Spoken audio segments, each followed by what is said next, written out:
بسم اللہ الرحمن الرحیم۔ ناظرین اکرام، سورۃ الفاتحہ کو درست کر کے پڑھنے کے سلسلے میں ہم آپ کی خدمت میں دو آیتوں کے متعلق بتا چکے ہیں۔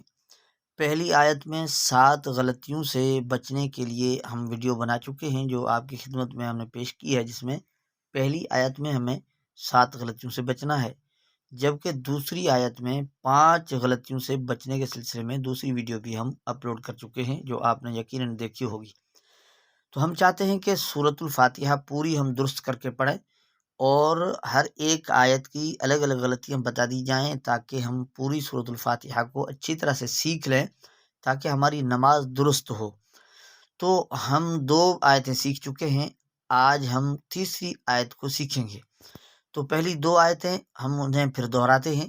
اعوذ باللہ من الشیطان الرجیم، بسم اللہ الرحمن الرحیم، الحمد للہ رب العالمین، الرحمن الرحیم۔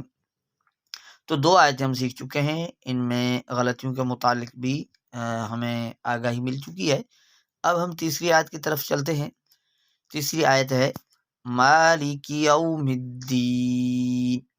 اب یہ تیسری آیت بظاہر تو ہم نے جلدی پڑھ لی، لیکن ہمیں اس آیت میں بھی 5 غلطیوں سے بچنا ہوگا۔ اب 5 غلطیاں کون سی ہیں؟ پہلے تو دیکھیں، ہم کوشش یہ کرتے ہیں کہ عام طور پر عام بندہ جو عام حالات میں بھی غلطیاں کرتا ہے تو وہ بھی ہمیں ذہن میں آ جائیں۔ بعض لوگ، بلکہ بہت سارے لوگ یا خطبہ سے سنتے ہیں، کوئی کسی خطیب نے پڑھ دیا تو اس انداز میں یہاں ایک غلطی یہ کر بیٹھتے ہیں کہ میم پر جو کھڑا زبر سے زیادہ کھینچ کر مد کی شکل میں لاتے ہیں، جس طرح مالک یوم الدین۔ کسی سے سن لیا، یعنی کسی خطیب سے اس دھن کے انداز میں، تو اسے لمبا کر دیا، مد کر دی۔ تو پہلے ہمیں یہاں ایک غلطی سے بچنا ہے، وہ یہ کہ میم کے اوپر مد نہیں کرنی، مالک یوم الدین نہیں پڑھنا، مالک یوم الدین، ایک غلطی ہے۔ اب دوسری غلطی کی طرف چلتے ہیں، وہ یہ ہے کہ البتہ اس طرح بھی بہت سارے لوگ ہیں جو میم پر مد نہیں کرتے لیکن لام کو کھینچ لیتے ہیں، جس طرح مالک یوم الدین، دیکھیں نا، ایک دھن کے انداز میں پڑھ دیا مالک یوم الدین۔ تو دوسری غلطی یہ ہے کہ اس لام کو نہیں کھینچنا، میم پر کھڑا زبر ہے اسے ایک الف کے برابر ہم کھینچنا ہے، اور لام کو بالکل نہیں کھینچنا، مالک یوم الدین۔ اب تیسری غلطی یاد رکھیں، وہ اس سے بھی زیادہ کی جاتی ہے، وہ یہ کہ بہت سارے لوگ اس طرح پڑھتے ہیں کہ مالکی یوم الدین، مالکی یعنی یا پر بلا وجہ تشدید کر دیتے ہیں، یا کو مشدد بنا دیتے ہیں، کاف اور یا کو سختی سے ملا لیتے ہیں۔ یہ غلطی بہت ہمیں دیکھنے کو ملی ہے جو ہم آپ کو بتا رہے ہیں۔ کس طرح مالکی یہ غلطی ہو رہی ہے، اسے کس طرح پڑھنا ہے، مالک یوم الدین، یہ تیسری غلطی ہے کہ اسے درست کس طرح، مالک یہ درست ہے، مالک یوم الدین، کی یو نہیں پڑھنا، کی یو نہیں، مالک یوم الدین۔ اب اس تیسری غلطی سے بچنا ہے۔ اب چوتھی غلطی کیا ہے؟ چوتھی غلطی وہی ہے جو ہم پہلے سمجھ چکے ہیں، یہاں مدین پڑھنا ہے، یوم الدین نہیں پڑھنا، یہ الف لام اس کو نہیں لانا، یوم الدین نہیں، یوم الدین، یہ چوتھی غلطی ہے۔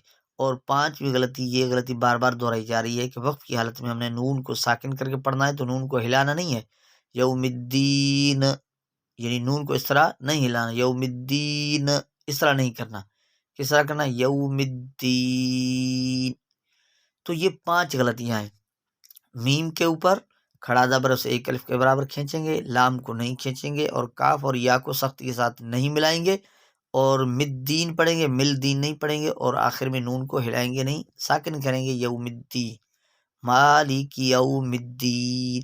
تو ہم تینوں آیتوں کو پھر سے دوہرا لیتے ہیں تاکہ ہمیں بآسانی پھر سے بات سمجھ میں آ سکے۔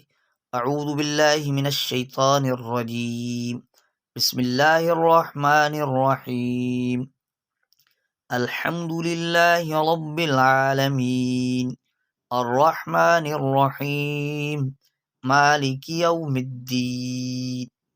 ناظرین اکرام 3 آیتیں ہم نے سیکھ لی ہیں، انشاءاللہ اس طرح کر کے اسی طرح پوری سورۃ الفاتحہ ہم سیکھیں گے اور درست کر کے پڑھیں گے تاکہ ہماری نمازیں بھی درست ہوں اور درجۂ مقبولیت تک پہنچیں۔